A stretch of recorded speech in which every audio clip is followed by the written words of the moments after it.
Cât de mic erai când ai fost prima oară la o emisiune sau ceva de genul? Când am fost prima oară la emisiune aveam 3 ani. Și nu te-ai plictisit niciodată? Nu. Mă plictisesc repede de orice. Adică îmi pun ambiția până reușesc să fac acel lucru și după aia renunț.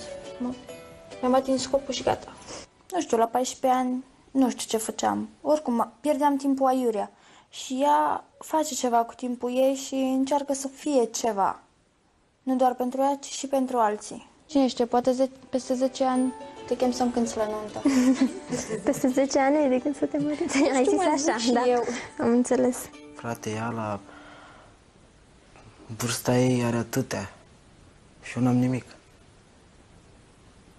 Mi-ar place și mie să mă laude lumea așa.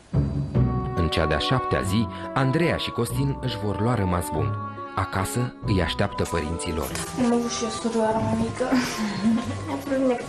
Și mie. Sunteți gata? Eu nu vreau să plec. Acum când v-am cunoscut mai bine și ne-am învățat cu voi, plecați. M-a impresionat faptul că noi, metaforic vorbind, le tot dădeam palme, adică și ei nu ne răspundeau la fel, că palme ne răspundeau cu îmbrățișări sau pupături, adică s-au purtat foarte frumos cu noi, deși noi ne purtam foarte urât cu ei și chestia asta m-a impresionat, adică nu cred că aș fi în stare să mă port frumos cu cineva care se poartă urât cu mine. Eu genul de persoane care dacă m-ai înjurat, te înjur. Mi-ai dat o palmă, te calc în picioare. Am descoperit că acești copii au suflet bun și că pot fi educați, dar, cum spuneam, lor le trebuie multă afecțiune, mult suflet aproape, să simtă că îi iubim și că suntem alături de ei. Amândoi o să-mi rămână în suflet toată viața, dar mai mult mi-a plăcut de Andreea. A venit un om și pleacă altfel de om. Îmi pare bine că te-am cunoscut. De tine am uitat, mă. Mai ține-te și tu de școala aia, mă. Mă mai țin. Că ea degeaba încearcă să se țină de tine. Prima care pleacă este Andreea, spre Uricani, Hunedoara și spre o viață pe care doar ea și-o poate face frumoasă. Și chiar îmi pare bine că m-am cunoscut.